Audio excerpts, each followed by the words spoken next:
పాండవుల అజ్ఞాతవాస కాలంలో 1 సంవత్సర కాలం అర్జునుడు బృహన్నల అవతారం ఎత్తవలసి వచ్చింది అని ఊర్వశి ఇచ్చిన శాపం అని అందరికీ తెలుసు. ఊర్వశి అర్జునుడికి ఎందుకు శాపం ఇచ్చింది అనేది తెలుసుకుందాం.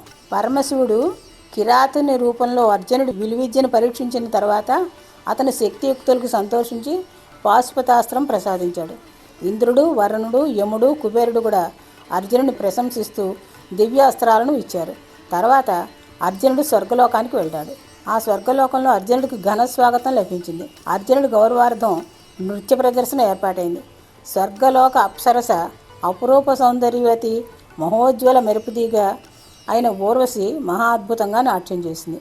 మైమరిపింపజేసిన ఆ నాట్యాన్ని చూసిన అర్జునుడి కనులు ఆశ్చర్యంతో రెప్పపడలేదు. అర్జునుడు తనను కన్నార్పకుండా చూడటం గమనించిన ఊర్వశి ఆనందానికి అంతు లేకుండా పోయింది. తన ముగ్ధమోహన లావణ్యానికి అర్జునుడు మోహంలో పడిపోయాడని అర్థం చేసుకుంది. దేవేంద్రుడు కూడా అలాగే అనుకున్నాడు. ఆ వేళ అర్జునుడు తూగుటుయ్యాలలో విశ్రాంతి తీసుకుంటూ ఉండగా ఊర్వశి వచ్చింది. అర్జునుడు ఊర్వశిని చూసి లేచి నుంచున్నాడు. ఊర్వశి నవ్వుతూ, అర్జున, నీ చూపులు నాకు అర్థమయ్యాయి. నాకు కూడా నువ్వెంతో నచ్చావు. నీ ధైర్య పరాక్రమాల గురించి ఎన్నోసార్లు ఎంతగానో విన్నాను. ఇప్పుడు ప్రత్యక్షంగా చూశాక ఆ మాటలు ఎంత నిజాలో స్పష్టమైంది. తొలి చూపులోనే నిన్ను వలచాను, నిన్ను సంతోషపెట్టాలని వచ్చాను అంది. ఆ మాటలకు ఆశ్చర్యపోయాడు అర్జునుడు.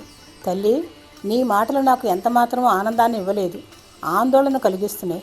నువ్వు పురూరవుడు భార్యవి, ఆయన మా వంశంవాడు కనుక నువ్వు నాకు తల్లితో సమానరాలివి. అలాగే ఇంద్రునికి ఇష్టసఖివి, అలా చూసినా కూడా మాతా సమానరాలివే. నన్ను నువ్వు మోహించడం అనేది అనైతికం, కూడని పని. దయచేసి ఈ ఆలోచనలు వదిలేసి హాయిగా వెళ్ళి పడుకో అన్నాడు. ఆ మాటలు ఊర్వశికి రుచించలేదు. కోపావేశంతో రగిలిపోయింది. అయినా తమాయించుకుని మెల్లగా నచ్చచెప్పడానికి ప్రయత్నించింది. దేవలోకంలో ఇలాంటి నీతులు ఉండవని, అప్సరసలు ఉన్నది ఆనందింపచేయటానికని చెప్పింది. కానీ అర్జునుడు ససేమిరా అన్నాడు. నువ్వు ఎన్ని చెప్పినా నా మనసు అంగీకరించదు. నువ్వు నాకు తల్లితో సమానం అన్నాడు. దాంతో ఊర్వశి కోపం అవధులు దాటిపోయింది.